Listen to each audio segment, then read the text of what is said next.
you have been investigating Kamala's history as a prosecutor, and you've said you're having more and more questions as to what she's actually prosecuted. Tell me about it.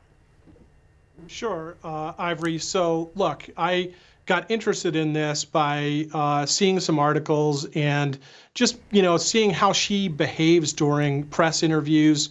And she's just not a very impressive speaker or thinker, especially on the fly. And she seems to dodge the press. She doesn't do things like press gaggles the same way President Trump does. I mean, he was addicted to doing those. I remember going over to the White House one day when I was in the administration to watch him take off, with Marine One from the White House lawn.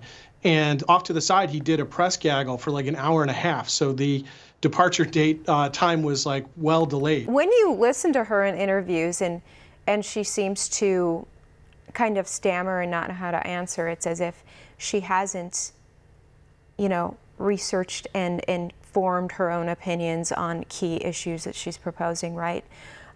So it makes you wonder if that's true. And then, of course, you see these leaders in the intelligence agencies endorsing her, and you think, is that because they just want a puppet, and that's what she is?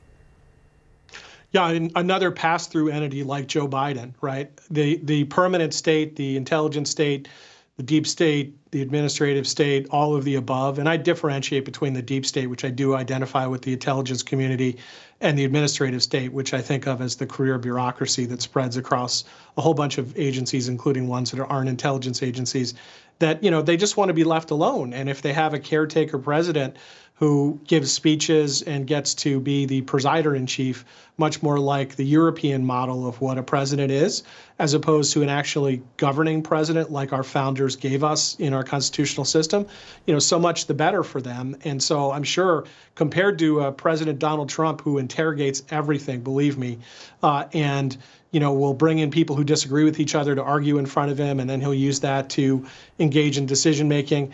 If you're talking about somebody like Kamala Harris or Joe Biden, especially Joe Biden with his cognitive problems, right? Then that means they don't have to deal with that. They can just do what they want.